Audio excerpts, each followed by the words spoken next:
আসসালামু আলাইকুম। এই যে ডিমগুলো দেখতে পারতেছেন, এগুলো আজকে ক্যান্ডেলিং করলাম। এখানে ডিম ছিল 137টা। তো 137টা ডিমের মধ্যে 15টা ডিম শুধু বাদ গেছে। তাও আবার 3-4টা ডিমের ব্রণ নষ্ট হয়ে গেছে, আর 2টা ডিম ভিতরে পচে গেছে। আর বাকি ডিমগুলা বীজ মাশাল্লাহ ভালোই ভালোই বীজ ডিম আসছে। 100 ডিমে 90% বীজ ডিম পাইছি। আমরা যেহেতু সাইরা মুরগি পালি, লিটারের মধ্যে তো 90% কিন্তু পাওয়া যায় না অনেক সময়। তো এবার আলহামদুলিল্লাহ ভালোই পাইছি। ডিমের সাইজগুলো বড় বড় দিছি, ছোট ডিম দেই নাই। তো আপনাদের দেখাই যে বীজ ডিম কোনটা, আর বীজ থাকলে কীরকম দেখা যায় আর বীজ না থাকলে কীরকম দেখা যায়।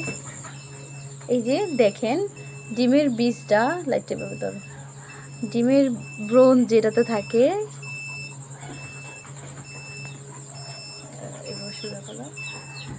ব্রণ থাকলে একদম ফোকাস করতেছে লাইটটা।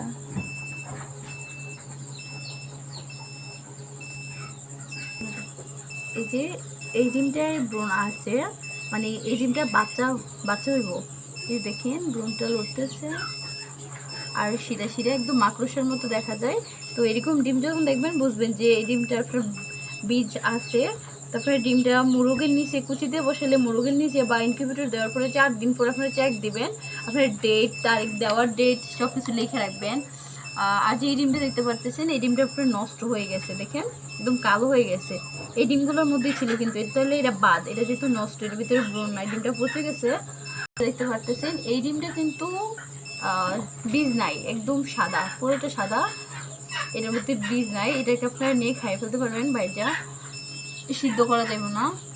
আর এই যে এই ডিমটা দেখতে পারতেছেন, এই ডিমটায় আমার ব্রণটা নষ্ট হয়ে গেছে। ডিমটা বীজ ছিল কিন্তু ব্রণটা নষ্ট হয়ে গেছে। তো এইভাবে আপনারা ক্যান্ডেলিং করবেন আপনাদের ডিমগুলা।